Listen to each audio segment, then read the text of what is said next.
নমস্কার বন্ধুরা, সবাইকে স্বাগতম জানাই আমার ইউটিউব চ্যানেলে। আমি মধুসূদন মাইতি। ইউটিউবে আমাকে অনেকেই স্যার নামে চেনে। তো আজকে আমি তোমাদের কাছে নিয়ে এসেছি সম্পূর্ণ একটি নতুন তথ্যপূর্ণ ভিডিও। কি সেই তথ্যপূর্ণ ভিডিও?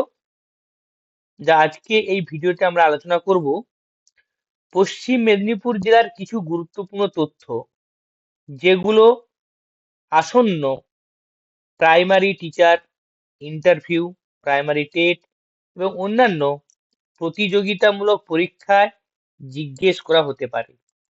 অর্থাৎ যারা পশ্চিম মেদিনীপুর থেকে প্রাইমারি ইন্টারভিউ দিতে চলেছো, তাদের কিন্তু অবশ্যই পশ্চিম মেদিনীপুর জেলা সম্পর্কে একটা সাধারণ তথ্য জানা দরকার। কারণ এগুলো থেকেই কিন্তু যারা ইন্টারভিউ নিচ্ছেন অর্থাৎ পরীক্ষকরা তোমাকে কিন্তু অবশ্যই এই ধরনের কিছু তথ্য সমৃদ্ধ প্রশ্ন কিন্তু তোমাকে জিজ্ঞেস করতে পারে। অর্থাৎ আপনি যদি ভবিষ্যতে শিক্ষক হতে চান বা সাধারণ জ্ঞান আরো শক্ত করতে চান, তাহলে এই ভিডিওটি আপনার জন্য খুবই গুরুত্বপূর্ণ। তাই বন্ধুরা, অনুরোধ করছি যাতে ভিডিওটা শেষ পর্যন্ত অবশ্যই দেখো। ওকে, চলো আমরা বিষয়টা সম্পর্কে এগোই। কি বলেছিলাম? পশ্চিম মেদিনীপুর জেলার সংক্ষিপ্ত পরিচিতি। অর্থাৎ যারা পশ্চিম মেদিনীপুরের বাসিন্দা, অর্থাৎ যাদের জেলা পশ্চিম মেদিনীপুর, তাদের কিন্তু এই তথ্যগুলো সম্পর্কে জানা খুবই জরুরি। কি? পশ্চিম মেদিনীপুর জেলা 1 নভেম্বর 2002 সালে অবিভক্ত মেদিনীপুর থেকে আলাদা করা হয়। এই চারিদিকে বাঁকুড়া, পূর্ব মেদিনীপুর ও ঝাড়খণ্ড অবস্থিত। এখানে লাল মাটি ও সমভূমি মিলিত ভূপ্রকৃতি দেখা যায়। প্রধান নদী কংসাবতী, শিলাবতী, সুবর্ণরেখা। এই জেলায় রয়েছে আইআইটি, ছৌ নৃত্য, শালবন ও বিদ্যাসাগরের জন্মভূমি নামে বিখ্যাত আমাদের এই পশ্চিম মেদিনীপুর জেলা। কি কি তথ্য আমরা জানবো? দেখো তাহলে, কি জেলার নাম কি? পশ্চিম মেদিনীপুর। অবস্থান, রাজ্য মানে রাজ্য কোন রাজ্যে? পশ্চিমবঙ্গে অবস্থিত, আর নিশ্চয়ই ভারতবর্ষ। তার অক্ষাংশ মানে এই বিষয়টা কিন্তু তোমার দিয়ে কিন্তু খুব মনে রাখতে হবে, অক্ষাংশ এবং দ্রাঘিমাংশ। অক্ষাংশ এবং দ্রাঘিমাংশ অর্থাৎ কি আছে, যে দ্রাঘিমাংশ কি বা অক্ষাংশ কি? অক্ষাংশ 21°36' উত্তর থেকে 22°57' উত্তর পর্যন্ত বিস্তৃত, এবং তার দ্রাঘিমাংশ 86°33' পূর্ব থেকে 88°12' পূর্ব পর্যন্ত বিস্তৃত। আয়তন 9,345 বর্গ কিমি, এবং এর জেলা সদর মানে সদর দপ্তর মেদিনীপুর শহর। তাহলে বন্ধুরা বুঝতে পেরেছো এর চতুর্সীমা মানে কি? অর্থাৎ আমাদের যে জেলা পশ্চিম মেদিনীপুর, তার চারিদিকে কি কি রয়েছে। অর্থাৎ পশ্চিম মেদিনীপুর উত্তরে, আমরা যদি উত্তরে যে যাই, বাঁকুড়া জেলাকে পাবো। আর দক্ষিণে আমরা পাবো, যেখান থেকে আমরা ভাগ হয়েছে আরেকটি জেলা, পূর্ব মেদিনীপুর জেলা। আর পূর্বে রয়েছে হাওড়া ও হুগলি জেলার অংশবিশেষ। আর পশ্চিমে একদম রয়েছে কোনো জেলা নয়, রাজ্য, ঝাড়খণ্ড রাজ্য। এবং সামান্য অংশ কিন্তু তোমরা উড়িষ্যা রাজ্যকেও তোমরা কিন্তু পেতে পারো, সেটাকে দক্ষিণ পশ্চিম কোণে। বুঝতে পেরেছো তো? উড়িষ্যা রাজ্য কিন্তু তোমরা কিন্তু পেয়ে থাকবে। তাহলে চলে এসেছি তাহলে পশ্চিম মেদিনীপুরের চতুর্সীমা। তারপরে আমরা বলবো পশ্চিম মেদিনীপুর ভূপ্রকৃতি। তো ফিজিওগ্রাফি ডিভিশনে কি পড়বো আমরা? যে কিরকম ভূমিরূপ। আমরা জানি যে পশ্চিম মেদিনীপুরের ভূমিরূপ কিছুটা আমাদের যে বিহারের যে ছোটনাগপুর মালভূম আছে, ঝাড়খণ্ডে যে ছোটনাগপুর মালভূম আছে, তার কিছুটা অংশ কিন্তু এর অংশ বিশেষ। অর্থাৎ উচ্চভূমি, সমতল অঞ্চল এবং বনভূমি এই নিয়েই কিন্তু আমাদের এই জেলার ফিজিওগ্রাফি ডিভিশন। পশ্চিমাংশ সোনারপুর মালভূমির প্রান্তভাগ, আর পূর্বাংশ হচ্ছে কি গাঙ্গেয় সমভূমি, অর্থাৎ গঙ্গা নদীর বয়ে আনা পলি সমূহে গঠিত যে সমভূমি, গাঙ্গেয় সমভূমি, যেটা পূর্ব অংশ নিয়ে গঠিত। এবং বনভূমি দেখে দেখা যায় কি বেলপাহাড়ি, গোপীবল্লভপুর অঞ্চলে কিন্তু প্রচুর বনভূমি আমরা দেখতে পাই। আসছে জলবায়ু। জলবায়ু কিভাবে পাবো আমরা? জলবায়ু গ্রীষ্ম, বর্ষা, শীত, এই প্রধান তিনটি কিন্তু আমরা ঋতু দেখতে পাই আমাদের পশ্চিমবঙ্গে। গ্রীষ্মকালে উষ্ণ ও শুষ্ক, আমরা 40°C পর্যন্ত আমাদের উষ্ণতা দেখতে পাই আমরা, গড়। বর্ষা, প্রবল বৃষ্টিপাত কখন? জুন থেকে সেপ্টেম্বর মাস পর্যন্ত।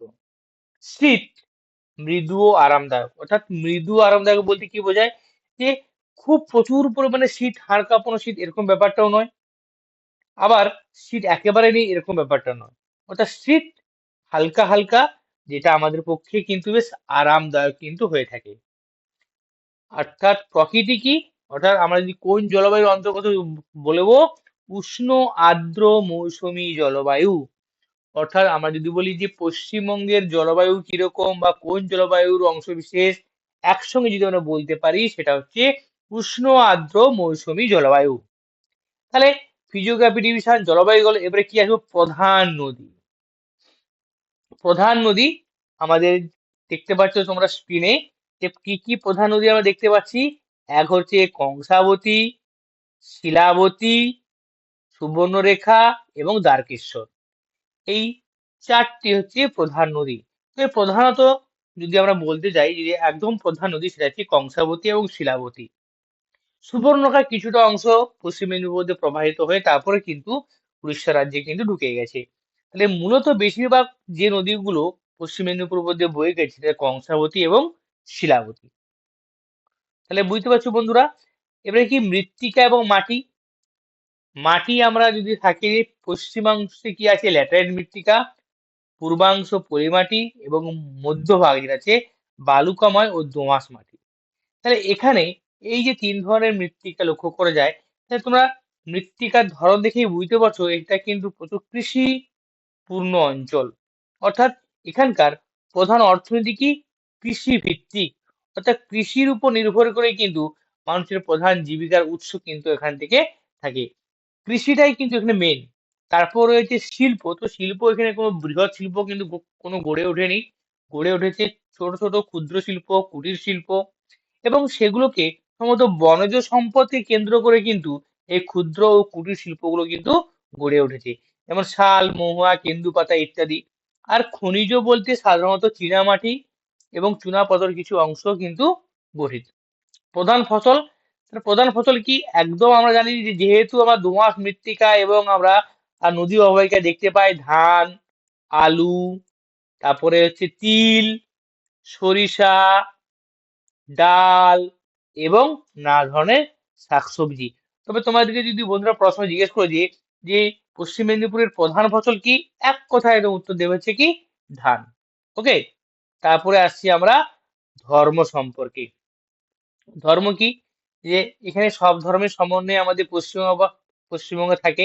আর যেহেতু পশ্চিমবঙ্গের একটি জেলা পশ্চিম মেদিনীপুর, সেখানেও কিন্তু সব ধর্মের সমন্বয়ে কিন্তু মানুষজন আমরা কিন্তু লক্ষ্য করে পারি। যেমন হিন্দু, বেশিরভাগটাই হিন্দু সংখ্যাগরিষ্ঠ, তারপর হচ্ছে মুসলিম, এবং তারপর যে জাতিগুলো থাকে খ্রিস্টান সামান্য, এবং কিছু উপজাতি কিন্তু এই আমাদের পশ্চিম মেদিনীপুরে বাস করে, যেমন সাঁওতাল, হুন্ডা, তারপর হচ্ছে আদিবাসী ইত্যাদি। এইসব বিষয়, এই যে উপজাতি কিছু ধরনের শ্রেণীর হচ্ছে লোক সংখ্যা এখানে বসবাস করে। তারপর আছে কি? এবারে যে শিল্পের ধরন, মানে কি ধরনের শিল্প লক্ষ্য করা যায়? মৃৎশিল্প, তাঁত শিল্প, বাঁশ শিল্প, লাক্ষা শিল্প এবং গ্রাম্য কুটির শিল্প। অর্থাৎ বাঁশ শিল্প মানে কি? বাঁশ দিয়ে ঝুড়ি, তারপর হচ্ছে যাকে বলে বাঁশের বেত দিয়ে নানা রকম আসবাবপত্র ইত্যাদি। লাক্ষা শিল্প, লাক্ষা মানে হচ্ছে কি? যে আমরা বনজ সম্পদ থেকে পেয়ে থাকি, প্রচুর পরিমাণে শাল গাছ রয়েছে আমাদের পশ্চিম মেদিনীপুরে, সেখান থেকে আমরা লাক্ষা সংগ্রহ করতে পারি। এবং গ্রাম্য কুটির শিল্প বলতে এখানে আমরা কিন্তু মাদুর শিল্প, তারপরে হচ্ছে মাটির শিল্প, মাদুর শিল্প আমাদের সবঙ্গে দেখতে পাওয়া যায়। ঠিক আছে, পশ্চিম মেদিনীপুরে সবংয়ে খুব বিখ্যাত মাদুর শিল্প। ঠিক আছে, তাহলে এই ধরনের শিল্প কিন্তু লক্ষ্য করা যায়। তাহলে কি ঐতিহাসিক স্থান কি?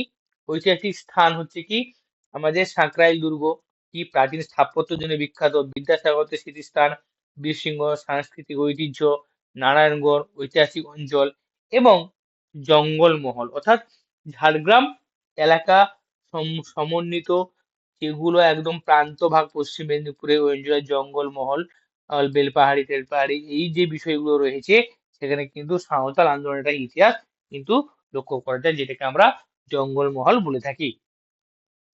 তারপর হচ্ছে নৃত্য সংস্কৃতি, নৃত্যের নাম ছৌ নৃত্য, সাঁওতালি নৃত্য এবং ঝুমুর নাচ। অবশ্যই তোমরা সেটা বুঝতে পেরেছো। এবারে আমরা আছি যেটা আরেকটা প্রধান বিষয়, যে পশ্চিম মেদিনীপুরে যেটা বিখ্যাত ব্যক্তি, কারা বিখ্যাত মানুষ রয়েছে পশ্চিম মেদিনীপুরে, যার জন্য পশ্চিম মেদিনীপুর গর্ববোধ করে।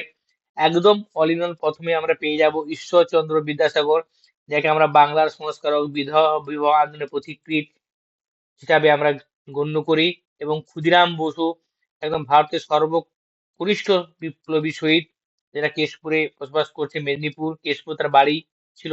তারপর হচ্ছে মাতঙ্গিনী হাজরা, যাকে আমরা গান্ধী বলে নামে পরিচিত, সতীশচন্দ্র সামন্ত, অজয় মুখার্জি, চিত্তরঞ্জন দাস, অরবিন্দ ঘোষ, দিবাকর দাস, অলকনন্দা রায়, এইসব বিভিন্ন ব্যক্তিত্ব যাদের জন্য আমরা আমাদের পশ্চিম মেদিনীপুর গর্ববোধ করে।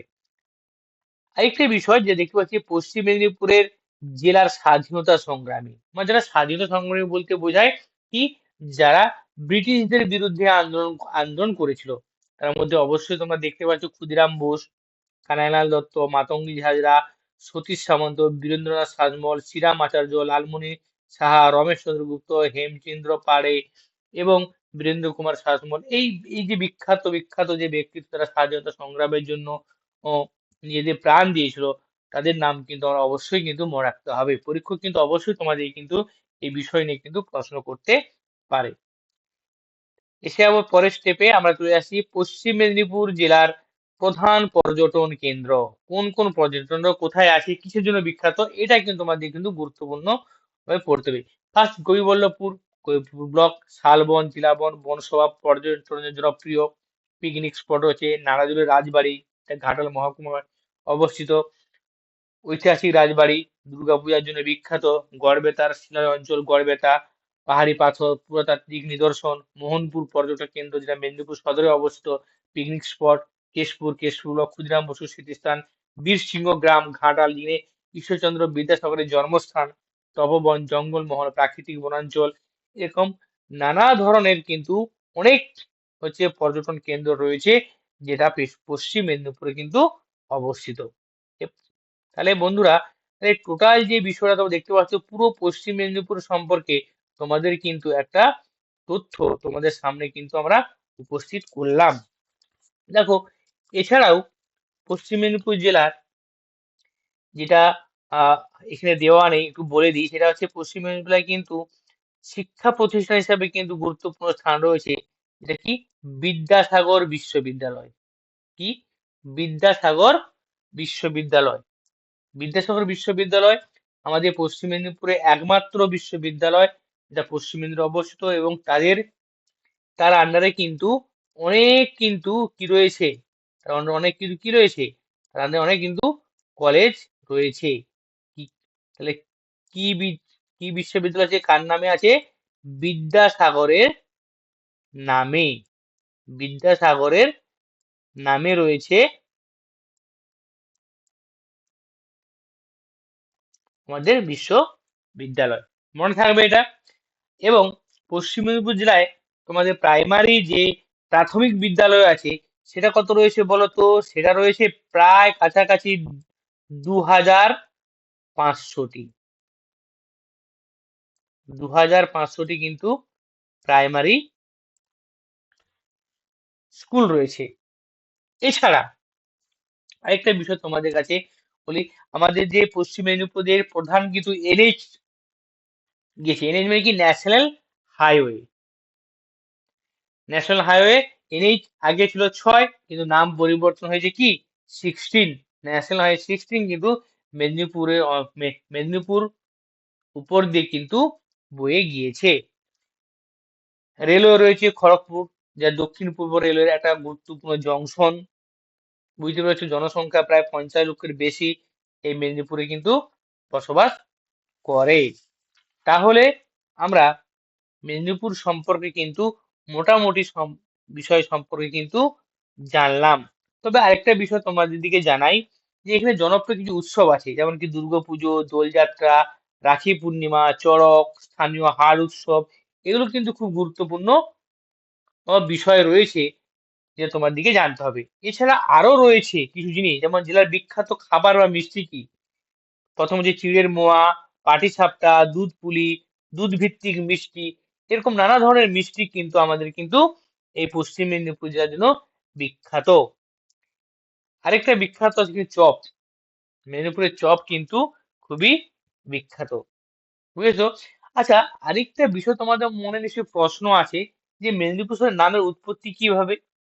অর্থাৎ মেদিনীপুর, মেদিনী মানে কি পৃথিবী, আর পুর মানে কি শহর, অর্থাৎ পৃথিবীর শহর বা ভূমির শহর। এই যে এই নাম হয়েছে পশ্চিম মেদিনীপুর।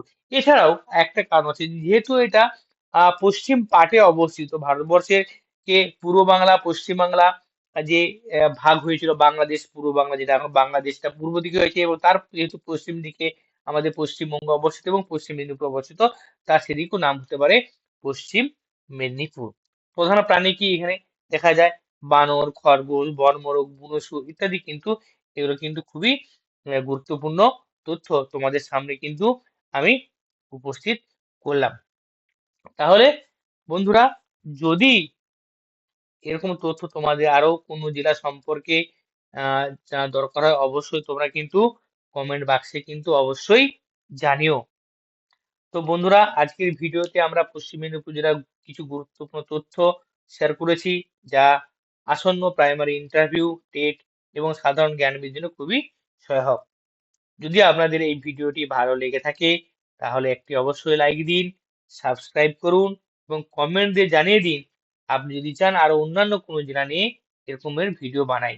ধন্যবাদ। আবার নতুন ভিডিও নিয়ে খুব শীঘ্রই তোমাদের সঙ্গে দেখা হবে। অবশ্যই যদি প্রাইমারি টেট সম্পর্কে, প্রাইমারি ইন্টারভিউ সম্পর্কে যদি তোমরা তথ্য জানতে চাও, তাহলে অবশ্যই অবশ্যই কিন্তু এই চ্যানেলটি, এই ইউটিউব চ্যানেলটি অবশ্যই সাবস্ক্রাইব তোমরা কিন্তু করে থাকো। ওকে, গুড বাই, ধন্যবাদ, শুভরাত্রি।